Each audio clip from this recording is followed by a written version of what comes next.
Hi, I'm Ty Justice. And I'm JCPR. Thank you so much for listening to Gamers at the End of the World.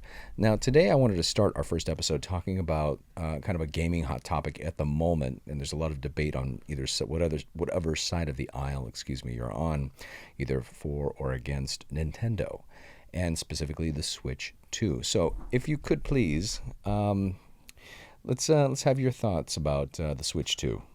Immediately, I feel like it's the system that should have came out in 2017. Yeah, right. It really does improve on, I think, every aspect of the original model, heck, even the OLED model. Mhm. I think just having first-hand experience on it, it's very natural Okay. to, handle, feel, play, and the games just run so much better. It's like for once you're actually playing the games that it's meant to be seen. So what you're and saying felt. is it's the way it should have been Yeah, to begin with, because 8 people years were ago. so conditioned to the low frame rates, the freezing, the horrible eShop, Yeah. and it's just, I don't know. It's just, it's Well, just a lot better now. no, of course, and I totally Yeah. get that. But it's funny that Nintendo is always so behind on the specs that, it's almost laughable that they come out with a system that should have been, they should have come out years ago.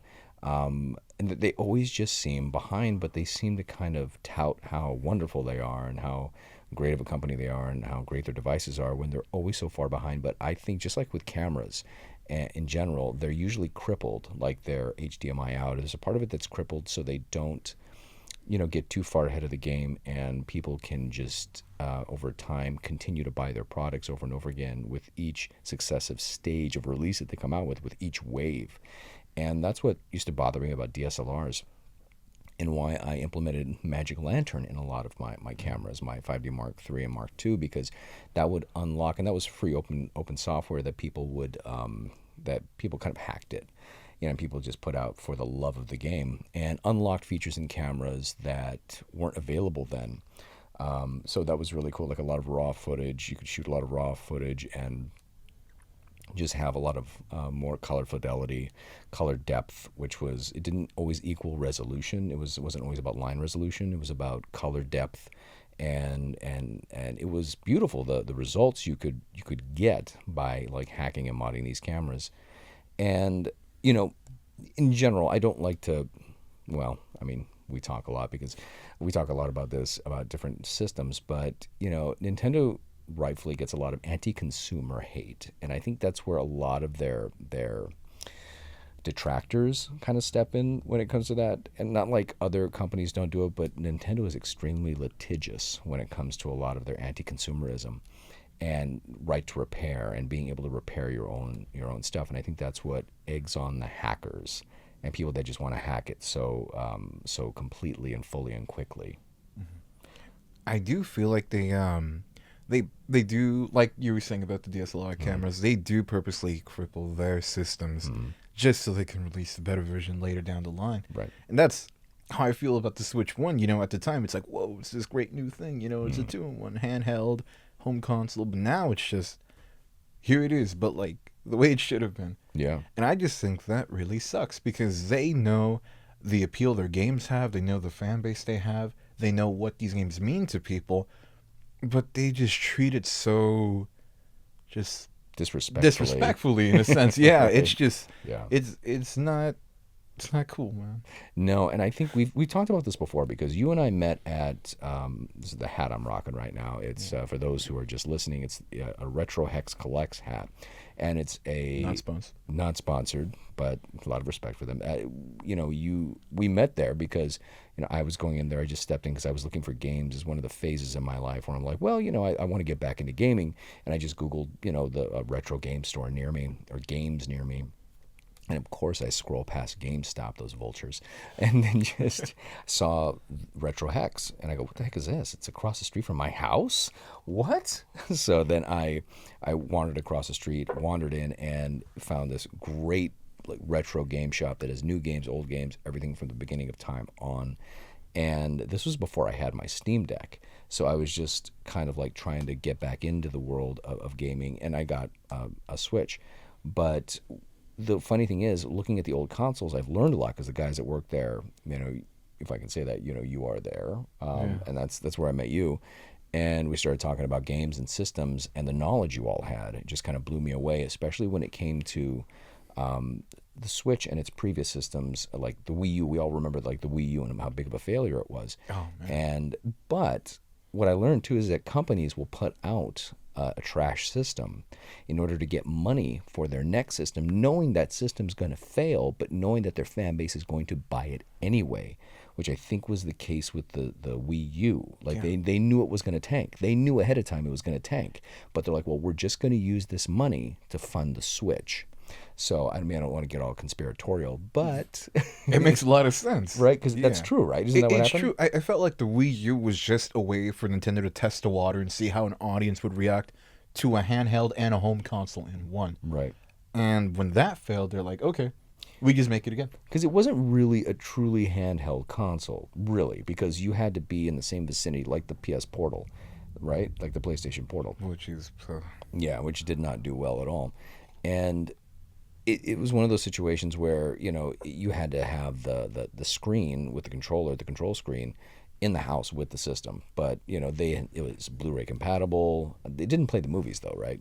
It I didn't play. don't believe it did. No, No, I don't think it had a proper like movie like disc drive or anything. Just right. games. Yeah, just the Blu-ray games. And I think that was the last time that um, uh, Nintendo did high def before the Switch Yeah. too. And yeah, but that's the kind of, how do I say this? The sinister part of the gaming world is, they play on nostalgia, specifically Nintendo, but other companies do it too. They play on your nostalgia, the fact that you're just going to buy this system and keep buying it for minor improvements. And again, but that was like the dastardly history of the Switch too. I mean, I'm sorry, the original Switch. Right. But that's why everybody was thinking the Switch 2 is not going to do well, because every other console, more or less, and this isn't perfectly accurate, that Nintendo releases fails. Like the DS and then the 3DS did not do well. They had to really just drop the price like crazy to get that moving. But yeah, Nintendo's more recent history has been a little more anti-consumer, especially with the saying, that if you try to mod your Switch 2 at all, or your Switch 1 with the new rules and that came out, that they will brick your system remotely. Not only that, using anything outside of what you have purchased, what you have that, let's say, for example, like a USB-C cable, it'll brick it. It'll say it's not compatible, things of that sort. Now, is that proven? Did we find that to be true? So, funnily enough, at the shop, there was a call made where somebody, a concerned customer, was saying that the USB-C cable that they had was not compatible with their system, and it even gave them an error message saying that it was not an officially licensed Nintendo cable. See, that makes me angry. And I have heard of reports of people who buy secondhand Switch games saying, well, no, not really saying, it bricks their system Wait. because it still is like read on another console. So you're talking about Switch 2? Switch 2, yeah. So Switch 2 games that you sell, because this is part of the problem. They don't like it. Companies like Nintendo don't like it when you sell your games, because they don't make any money on the secondary market, which is understandable. They shouldn't make any money off of that. But, this is what, like 15 years ago, Microsoft and all these game companies were trying to create game keys so you couldn't sell your games because they hated GameStop. And I mean, we don't have a lot of love for GameStop because of what they've proven to be, but they served a purpose.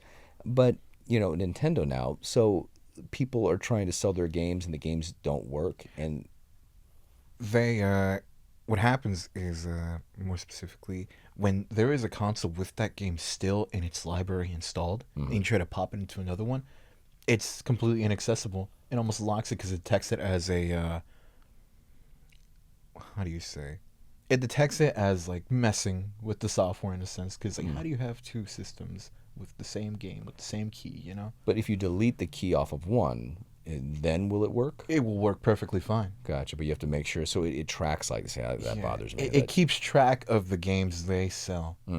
I just think that's pretty ridiculous. It's it's kind of underhanded and a little sleazy. A little.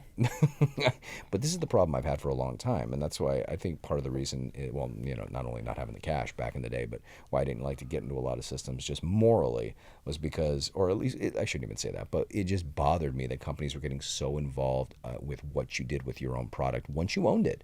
Like I paid you $60 for a game, it's mine. I'm not illegally doing anything with it. It's like, but if I want to sell it, that's within my right. If I want to modify my console, not to like add like unnecessary cheats or anything like that, but any little thing. But to be able to not be able to use a USB, an unlicensed USB-C cable, that's ridiculous. You got to use ours, and their stuff, it's overpriced.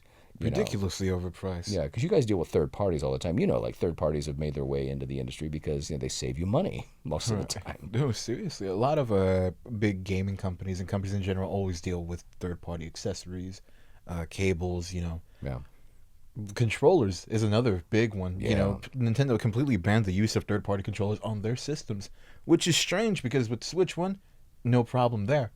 Anybody like Power A, 8-Bit Dude, Yep. go for it. Go I'm a crazy. big 8-Bit Dude fan. I like them. They make great stuff, but Nintendo's like, I don't want to associate with you anymore. See, because I have a Gully kit, King Kong Pro 2, that I love. It has, analog joysticks, the Hall effects joysticks that will not drift. Fantastic. And see, I'm glad you brought that up because that's another thing I want to talk about. The Switch 2 does not have analog sticks. It does not have Hall effects joysticks. You will still get drift on these, and that drives me insane. It's like there have been these kinds of non-drifting sticks since the Dreamcast. The Dreamcast had an analog stick, so it would not get stick drift ever. To this day, they still work fine. Yeah, seriously, I can see it for myself. Even going back to third party, they have Hall effect. The Nitro deck that I have. Yep. I play my Switch OLED perfectly fine with that. I'd rather use that than my Joy-Cons. No, you're I'd right. rather use that. Because of you, because I kept seeing that on like TikTok. They kind of like targeted me. Yeah, not sponsored. Not sponsored, but they definitely got me on that. And yeah, I love my Nitro deck, and I got one, and I had it for my OLED, but I ended up selling my OLED because I'm like, there's really no point, because I also may have hacked my launch switch, but whatever. I got that after. Must have been the win. Must have been the win, yeah. Allegedly. But It's up in the air. yeah, exactly. But that thing is great. Again, like you said, Hall of Fame joysticks, so they will never drift. So for Nintendo to refuse to do that on their Switch 2, about talking about, it's going to cost more, bull. It's not going to cost you anything really in comparison to what it's what it's going to bring to people. You charge an extra $5, $10, and that's it. You eat the cost. Yeah. Because my price has never been the system, how much the system costs, the Switch 2, because it's comparable in price to other things, and it doesn't compare to like a PS5 or an Xbox Series X or anything like that. But the price isn't the worst part of it. It could have been a little cheaper. Because in the end as well, you are paying for the convenience. Yeah, There's exactly. something we were somewhat talking about prior, where Steam Deck, the newest one Xbox is working on. Oh yeah. They are pricey, but you're paying for the convenience of being able to play these games anywhere you go. Yeah. And that's Nintendo's sort of mindset. Maybe graphically it's not as on par or superior to the PS5 and Xbox Series X, but you are paying for the convenience of being able to play that wherever you want. And the convenience of nostalgia. Nostalgia, That's a big part of it too. That again, it plays such a big part of them manipulating people and us, because we're Nintendo fans too. We're not anti-Nintendo, but just the company.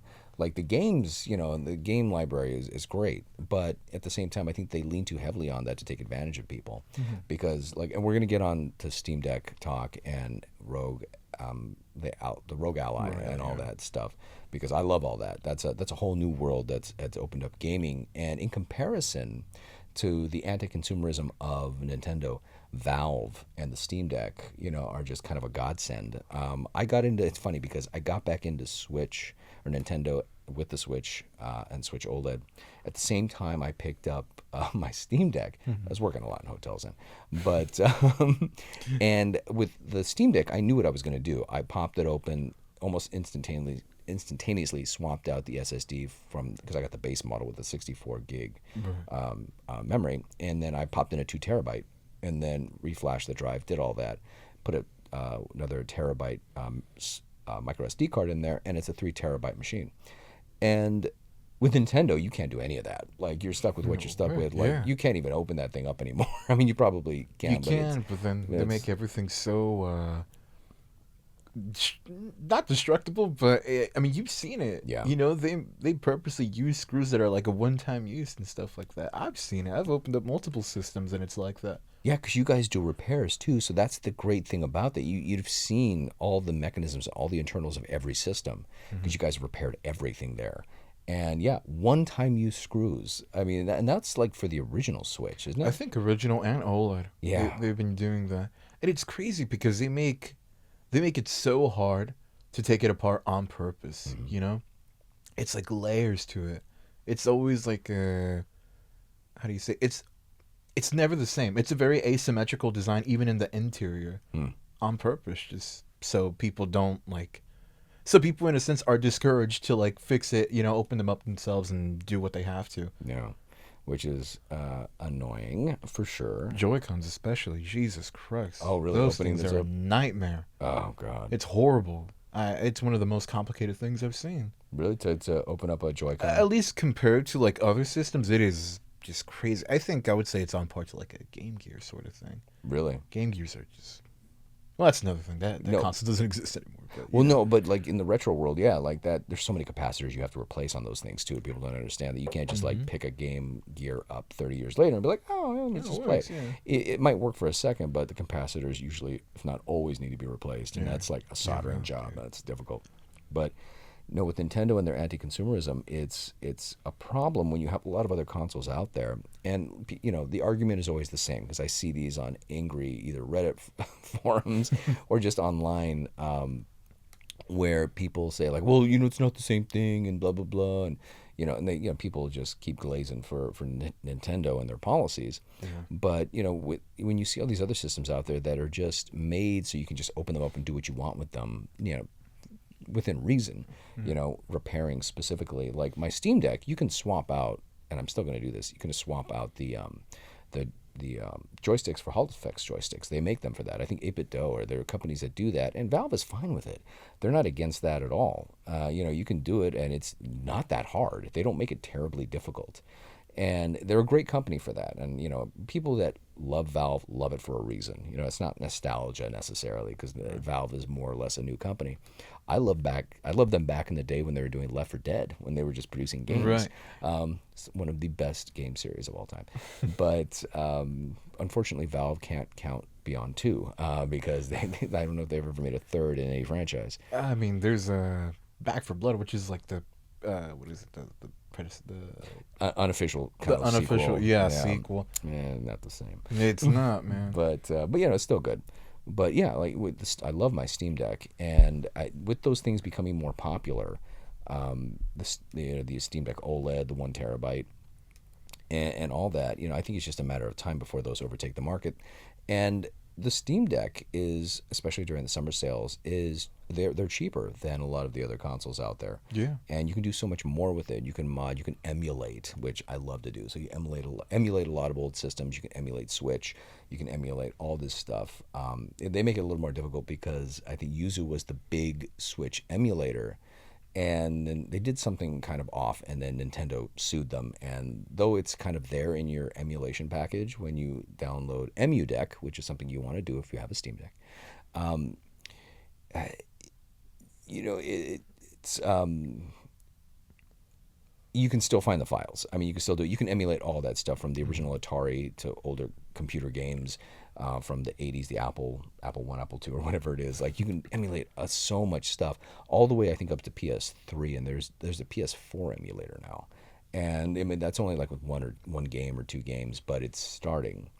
And I think that's going to kind of bring me into the next topic I wanted to ask you about, when it comes to modding. And because Nintendo's like, the Switch 2 is unmoddable, it's unhackable, and the hackers are like, hold my beer.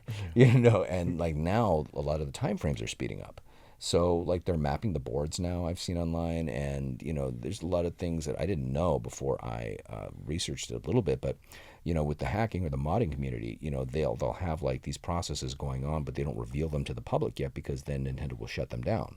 So they want to make sure they fully map, not only map the system, but able to do launch boots and be able to actually hack it all the way before it's revealed on the internet and made for everyone, made like free use for everyone to try. But yeah, what are your thoughts on that? I mean, more power to them, honestly. Let the Switch 2 be hackable. I think people want the convenience of playing whatever they want on a handheld, Mm.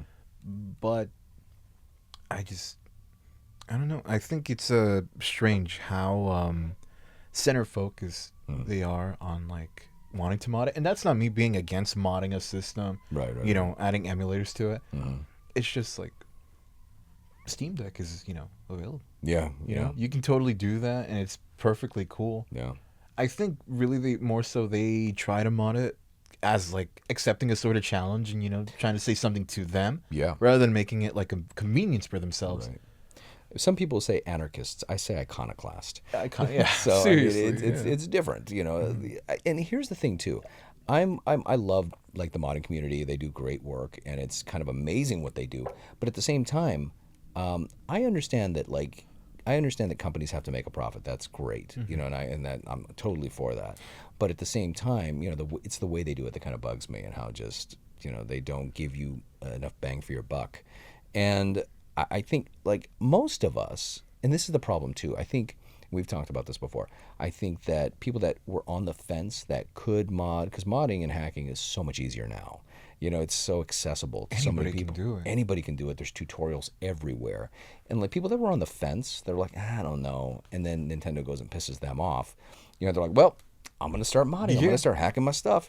And, that's what I don't think they keep in mind, is the fact that it's so accessible to so many people now. And the people that are on the fence are going to go the other way because in general, like most gamers and most people want a good product for a good price. They'll definitely pay. You don't want to, charge too little for something, of course, because you want to make a profit and you want people to see value in it. But at the same time, what you're giving them has to be worth what they're getting. And I think if you give somebody like proper packaging, a good game, which is the core of everything that, people, companies sometimes forget or lose track of.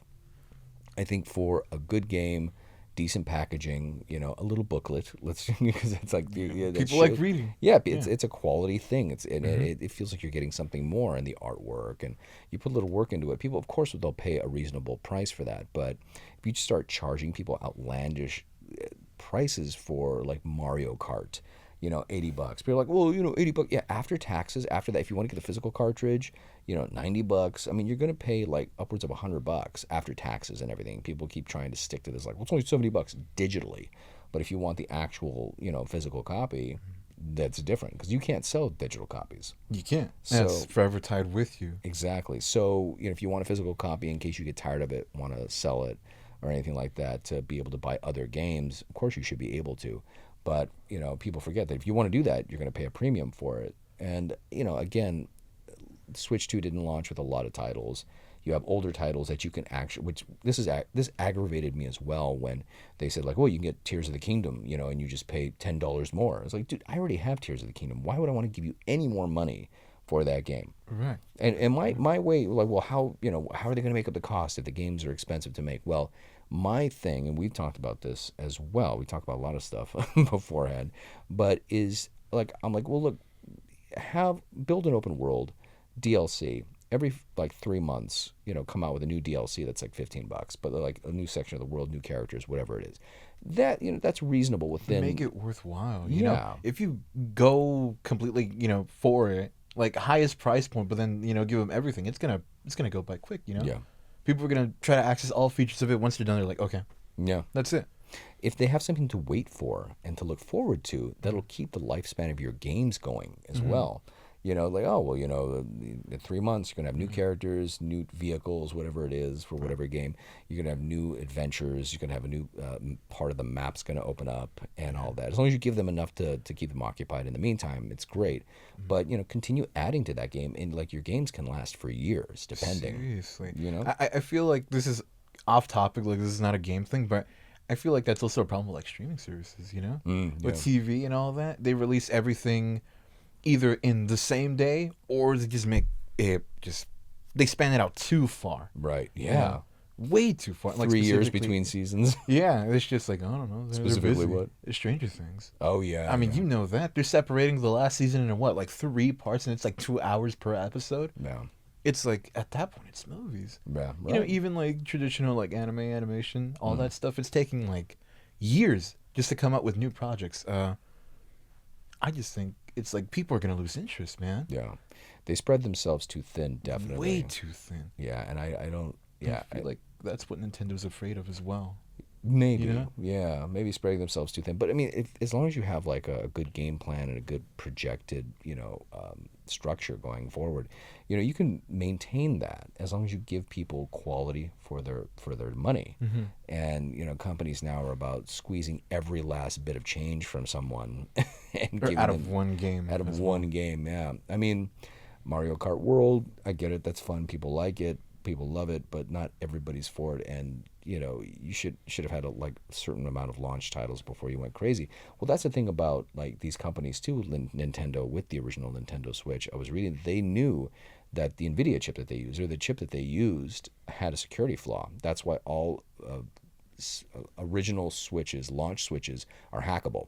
And it's a software hack. You don't even have to do a hard mod on it. You don't have to solder anything, because they knew ahead of time that there was going to be a security flaw, but they didn't have time because the launch window was coming, the release window was coming, and by the time they figured out that there was going to be a problem, it was already too late because they needed a win, because the Wii U was such a huge failure that they needed something. So like, look, just we'll deal with it after. For now, just we need the release, and then once they got that money, then they put out the version right after it, which looked the same and functioned the same, only that hack was patched, so you couldn't do it. And the thing is, with launch switches, you have to check because you can check the serial number on sites to see if your Switch is part of the original launch. Usually, it'll say like 2016 in the back.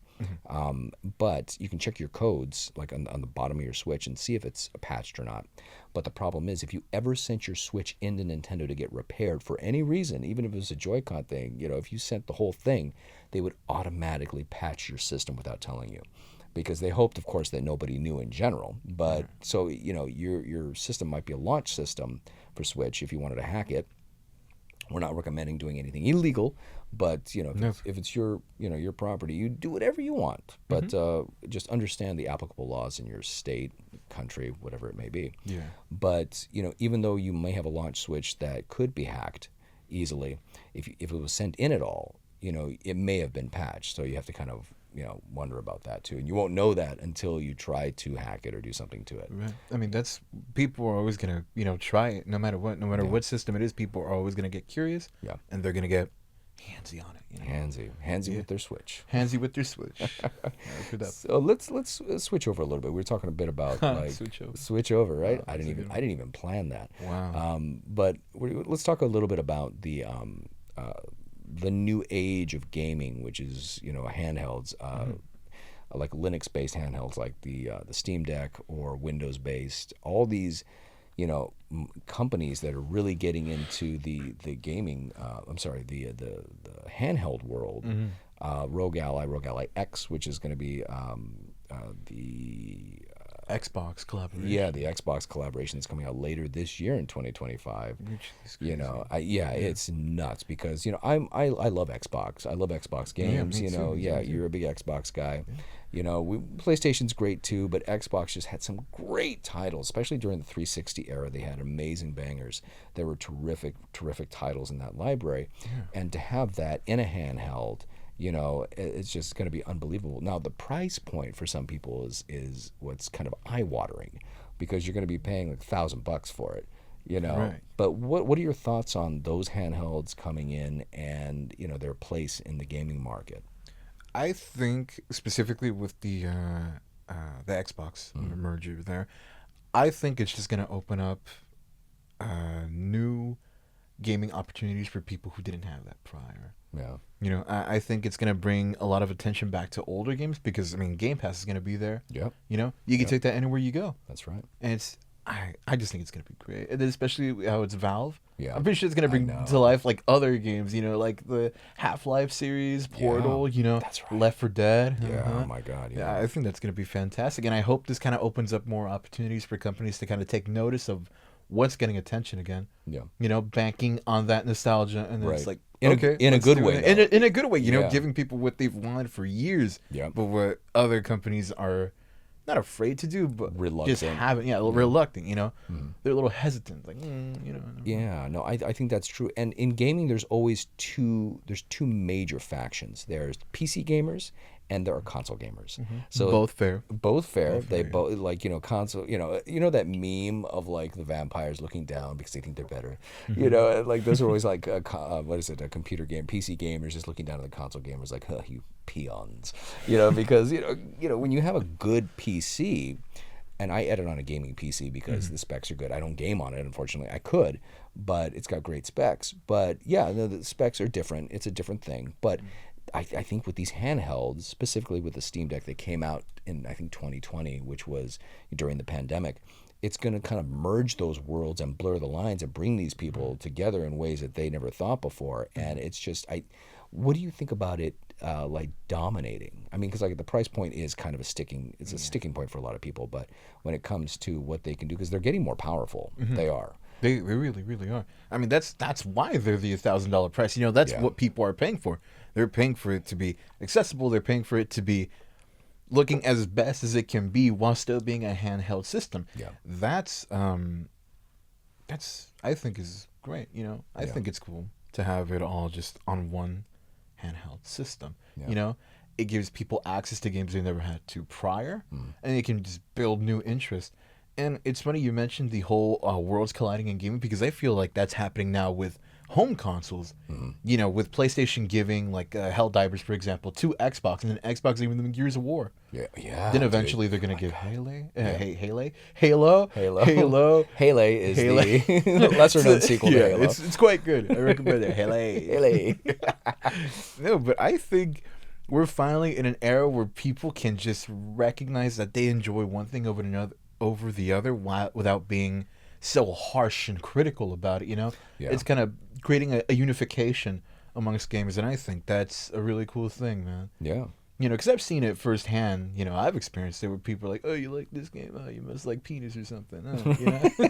Nothing wrong with liking that. No, there's not. But people it's try, just yeah, like, people, why take it to such extremities, man? Right. Yeah, no, it's true. And there's always that I don't want to say arrogance, but there is a certain arrogance, like among certain a gamers. pump to it. Yeah, It's like, yeah, oh, like, yeah, their side, my side Yeah. is better than your side. It's like, no, like what you like. I get it, unless it's Nintendo, then F those guys. No, I'm just kidding. Just kidding. We're Nintendo guys too. But yeah, I think there is, like you said, I think there's going to be a unification.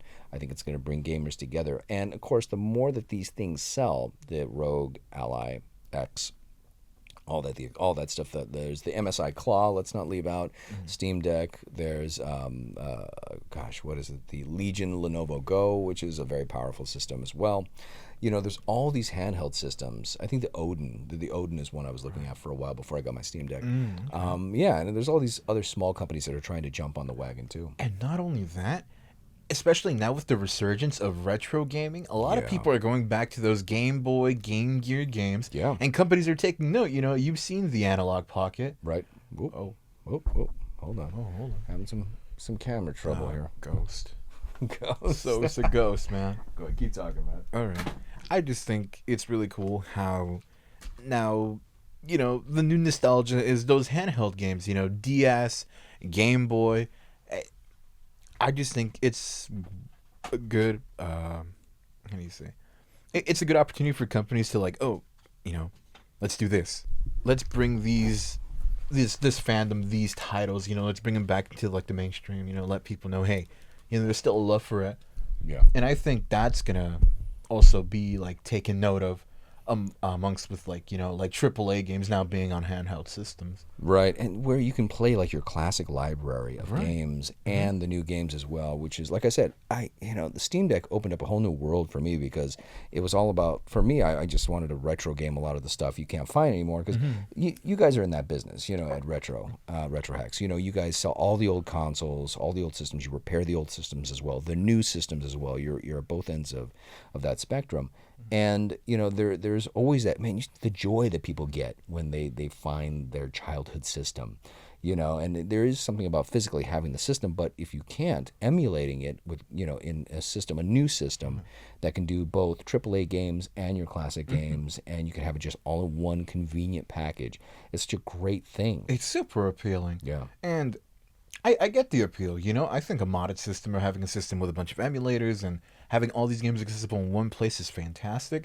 But I also feel like there's nothing quite like playing it on a native console like you did when you were a kid. Yeah, if you have the space. Of course, if you have the space, if you have the funds available. Yeah. There's something about Dude, it that some of them are pricey, man. super pricey, man. Yeah. Ooh. Especially with the modifications people do nowadays to those older systems, that really hikes up the price. Yeah. Which gives them a better experience. Yeah, but then at for that sure. point, you're getting so close to like the price of like, like a standard Steam Deck. They're like what, $400 at that point. Yeah, they can be like $399 on average for your base models. And let's say you get like a modded or like an IPS sort of modification, which is IPS, just a brighter screen. You get one of those, they're like what, $240. Oh, for like your classic. So IPS Yeah. screens are usually put on like original Game Boys, Game Boy Color, all that stuff because it's you can mod those screens. It's funny. I made this reference before too. It's like the ship of Theseus because in the ship of Theseus is a ship that was over the centuries, planks have been replaced and parts have been replaced over and over again. Every part of the ship, by the Kinda time it like, gets to a museum, is completely replaced. So then what you're doing is like I always call my Steam Deck the ship of Theseus because I've swapped out so much stuff. And at the end, the question is it still the ship of Theseus if every Lincoln's part's Axe. been yeah, exactly. Lincoln's X, like you replaced the blade, then you replaced the handle. It's still Lincoln's X. Right, exactly. Yeah. So you keep swapping stuff out, but which is kind of cool. But yeah, like a lot of the older stuff, you can really like spruce up with a lot of the newer like modifications, the screens, and you can watch tutorials on YouTube, and they can tell you how to do it. It's pretty amazing. It is amazing because it just gives people now so many options on what they would want to do. Yeah. You can have your modded stuff. You can have your emulators. Yep. You can have native. You can have native with some modifications. Like convenience. Like Yeah. the fact that it's all available, I think, is just going to show that we are both in a bad but also really good place for gaming. Yeah. No, it's true. Yeah. I mean, of course, the bad is the anti-consumerism, especially with Nintendo. They're charging like what, an arm and a leg and like a testicle for the new system. Right. Yeah. You say it's that testicle that gets you at the end. Yeah, man, it hurts. Right. I mean, and especially during a down economy. I mean, that's the problem seriously. too. Yeah, it's like, why are you going to release this price point now? I mean, we're on the edge of a recession, and it's not great business, and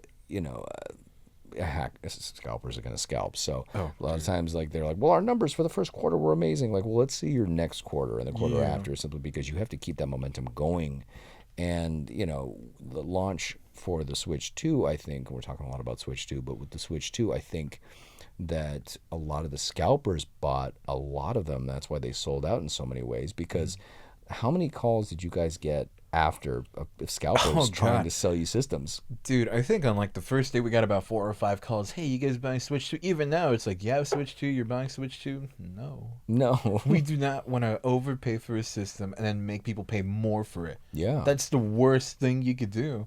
And that's an interesting topic too, because for a gaming store, a retro gaming store, and you guys don't do it like GameStop, because GameStop will pay you nothing, pennies, and then charge somebody $50 for something. Like they're so underhanded when it comes to that. But you guys do have to make a profit. You guys are the more fair. Again, not sponsored, but I've sold you guys a lot of stuff and bought things from you, and you guys are the most fair store that I've been to, or the one that's around town. So I always appreciate that. But like, you guys still have to make a profit off of all that, and people are kind of surprised. And they're like, "How much you gonna give me for this?" Like, well, yeah, but because you gotta be able to sell it. It might sit on the shelf for like a year and not move. And it happens, we see it. I've seen items like even before I started working there sit there and they're still there. Yeah. You know, that's a sort of a gamble Right. you have with a place like that. Uh, it's just you take risks. Yeah. You know, It is a that's risk. what it is. Because you know, certain things are gonna be like, oh, that's gonna fly off the shelf like quick. Yeah, and it You know, doesn't. other things are just no. Yeah. You know. And it depends on what's hot at the moment too. Yeah, 'Cause you could- seriously, trends build up. Suddenly, a game that nobody wants, people are gonna come in and keep asking for it. yeah. Some I've guy seen online says something about it, and you're like, oh, you got to get it, and then you sell out. I saw it with Nintendogs. I saw it with Tomodachi Life. I remember buying a copy of Tomodachi Life at the store for $20, and now it's like what 140 Wow. loose. Jeez. You know, or like seeing what is it? Wii Sports for a while was hot again. Mario Kart was hot again. Funnily enough, Wii games. You know, Yeah. Smash Brothers, Wii Party, Punch Out, Michael Jackson Experience. No, not so much, but you know, people still ask for it. You know, these trends in gaming is what kind of like shakes up the market. Right. You know, even older games just suddenly everybody's like, okay, I'm on this. Even with like collectors and like the things they get, you know, especially with like the Pokemon Right. or the whole like Pop Mart Labubu stuff. You know? Oh yeah. Yeah. You know, very topical. I know. Well, it's funny. Well, look at but also that teaches you a lesson, dude. Because look at how the pop market just crashed. You know. Oh, I completely. I knew that would happen, but I mean, it just took forever. Like they lasted a long time. Quite a long time. Yeah, so many waves, so much stuff. We all have pops that were like in a box somewhere now because we bought way too many of them.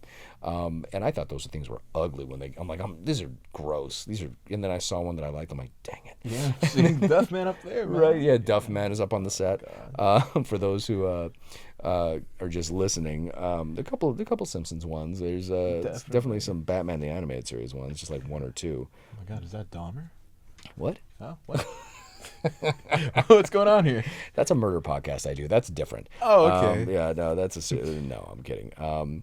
But yeah, talking about all that. No, like, and the funny thing is about like gamers, you know, gaming in general, which is why I wanted to start this podcast. And I talked to a friend of mine. It kind of brings people together of all ages, demographics. It doesn't matter. It's one of those things that's kind of a universal trait that people love. And you know, you see people come into the shop with their kids, bringing them up on games they grew up with, and the games their kids like.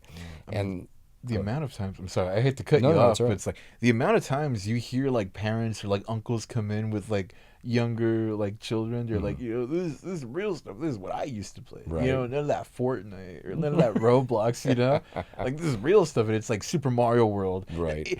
Funnily enough, I always hear that for those '90s kids, whether it be 64, whether it be Super Nintendo, Game Boy. That's what I hear for it the most. Yeah. And I think that's like the cutoff or like the start of something new. Right. Where it's like those 90s kids, which I'm sure you were as well, Right. have that specific nostalgia and they're still into it now. Right. Whereas people maybe in the 70s or 80s, you don't really see that too often. Well, you remember, like you said, like the Wii people are kind of doing that now. The kids that grew up Yeah. with Wii are like really digging it again. Yeah, I mean, in general, Wii was always very popular, but Yeah, seeing yeah, that it was. resurgence, seeing younger kids ask for those Wii games, it's kind of like, wow. It says something about how great those games were and how they hold up now, and then just how close people hold them to, like, their heart, in a sense. Of, Well, like, my it friends, means. my friends' kids that are like 7 or 8 love Wii games. Like they dig a lot of doesn't? that I stuff. mean- You know, yeah, they're really replayable. I mean, there's a lot of that to where you can keep playing them and they're a lot of fun. Not only that, I think the charm of the motion just never goes away. Right. You know, especially how in that era they also banked on the whole Me system.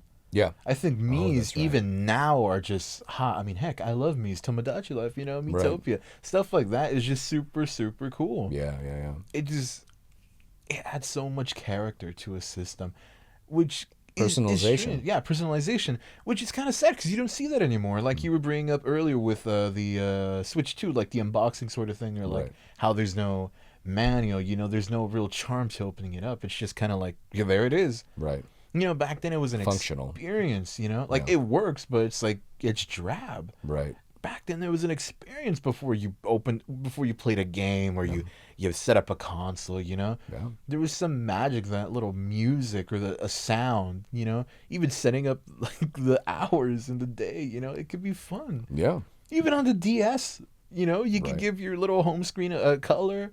You give it a nickname, a little message. That's I think that's part of this whole thing is the importance of personalization. Yeah. You know, making it yours. Yeah. You know, and that's and see again, that's a thing people gamers come together on. You know, like we all it brings us into the same room.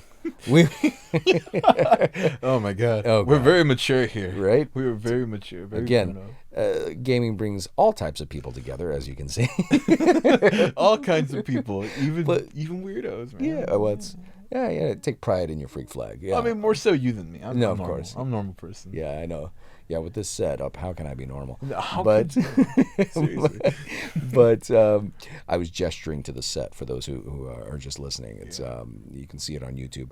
But no, you know, and it's true. But that's the one thing I've noticed because you work at the shop, so you see all kinds of people, Oh, and yeah. even the disabled community, the specially abled. That's what kind of that's kind of a very a warmer aspect of it, and a lot of people that wouldn't find community a lot of times find it in gaming, in the gaming communities, in game shops, and people with Asperger's, people that are on the spectrum, Down syndrome, you know, anything you can think of. A lot of times gaming will bring them together and create this kind of bubble to where everybody's kind of the same. I think they bring a lot of like joy, to it, because you see how they light up, they open up, Yeah. they talk about the things they like, the things they enjoy, and it's just like it's an experience, seeing people get so giddy and excited over what could be like, a DS game. To some people it's like, oh, it's just whatever, it's like a little cartridge, it's a nothing game. Right. For some people it's like it just means the world to them. Yeah, And and like I you think yeah, go ahead. seeing that connection at a place like that, Right. amongst all people is just it's a wonderful thing. Yeah, I agree, and I liked especially seeing a lot of people that are kids or even adult children, that are especially abled, open up when they wouldn't normally open up. Kids that are autistic, people that are autistic, or people that, like I said, again, are on a spectrum. Right. When they open up and express joy when it comes to gaming, and maybe gaming alone. Sometimes people have that one thing, and things you don't realize you're going to find in a local shop. Right. But people, it's a boon to the community to have shops like that, independent shops like that, that work with the community and that bring that kind of joy and comforting and community to those that would not normally have it, which is really nice. Yeah, I mean, that's how I felt when I first found the spot, Yeah. I thought it was like, wow, for once there's something going on in my drab, boring little town, Yeah, kind of. Yeah, because especially if you're from a small town, this might be the only like bright spot in your day. Seriously. I That's mean, kind when of I go to depressing, work, but- it's just I mean, yeah, I mean, But, putting that aside, Right. it's just finding a place like this that has everything that speaks out to you is just like, wow, for once I'm at a place where I can feel like I can be myself. That's not my house. That's not my room. Well, I've said it before. It's like a Toys R Us. Like for those of us who grew up with Toys R Us, and those places, there was a certain joy because it was a store just for kids. And I know people are like, well, it's not that. There are a lot of places that have toys. You don't understand. The experience is different. They had It's not everything just there. one aisle. Right. It's the whole The whole dang store. freaking room. You had bikes, you had games, you had action figures, you had movies, you had all this. So Toys R Us was a place designed specifically for kids, and yes, I know it was a marketing ploy, but it worked. Man, All did it Oh work. man, Ninja Turtles, all those toys, you name it, they had it.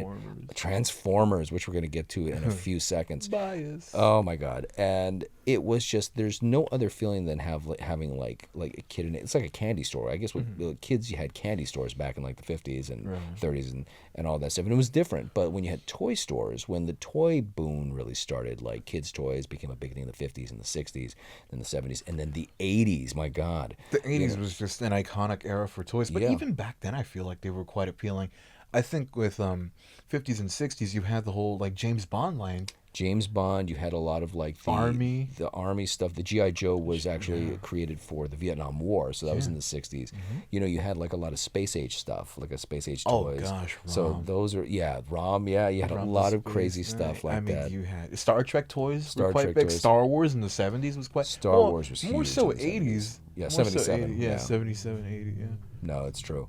And but having that toy store, when you grew up with that, it just kind of embedded itself in you. And then once you go into stores like collector stores like that, or like the store we keep talking about, you just get brought back to your childhood. It's like, again, a kid in a candy store, that reference.